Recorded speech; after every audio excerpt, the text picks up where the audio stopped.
Ya, kemarin teman-teman, Roy Suryo itu menunjukkan ijazah aslinya S1 hingga S3 di depan wartawan. Sekaligus dia menyampaikan bahwa pertimbangan dia melaporkan 7 pendukung Pak Jokowi ke polisi itu adalah karena tuduhan ijazah palsu milik Roy Suryo ya. Nah teman-teman, kalau kita bicara ijazah yang ditunjukkan oleh Roy Suryo, tentu saja kita tidak bisa langsung menilai, menyimpulkan bahwa itu ijazah asli, walaupun Roy Suryo sendiri mengklaim itu adalah ijazah aslinya. Karena ya kalau kita membangunnya dari frame yang dibuat oleh Roy Suryo, maka unsur-unsur atau variabel-variabel yang disebutkan Roy Suryo itu belum memenuhi syarat untuk menyatakan bahwa ijazahnya itu asli ya.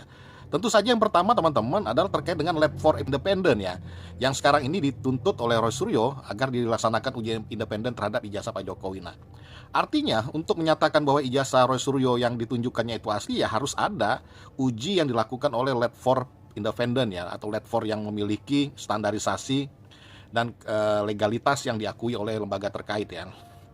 Nah kemudian kalau kita mengacu dengan apa yang dialami oleh Pak Jokowi, maka Roy Suryo sendiri juga harus wajib ya ada pernyataan secara resmi dari pihak kampus UGM atau pihak yang menerbitkan ijazahnya bahwa ijazah yang mereka terbitkan itu adalah ijazah asli dan menyatakan bahwa Roy Suryo memang mahasiswa mereka dan menyelesaikan perkuliahan di kampus tersebut secara sah.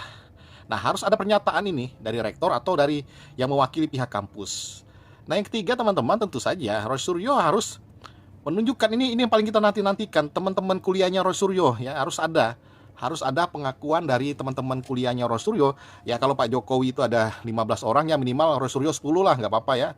Ada pengakuannya, kita minta teman-teman atau orang-orang yang pernah satu angkatan atau pernah kuliah bersama Roy Suryo, pernah wisuda sama-sama dengan dia, itu menyampaikan bahwa memang benar-benar mereka ya teman kuliahnya Roy Suryo dan menyatakan sebagai saksi bahwa Roy Suryo menyelesaikan kuliahnya secara sah dan bersama-sama mereka.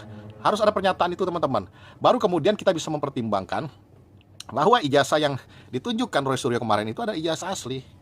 Nah ini ya, apa yang kita sampaikan ini kan berdasarkan frame yang dibangun oleh Roy Suryo sendiri kan.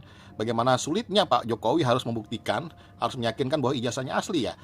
Tahapan-tahapan ini kan yang ingin dibentuk oleh Roy Suryo. Maka dari itu kita juga memperlakukan hal yang sama kepada dia. Kalau dia mau ijazahnya itu kita katakan asli, dia harus melalui tahapan-tahapan dan berdasarkan variabel-variabel yang pernah dia sebutkan seperti itu teman-teman.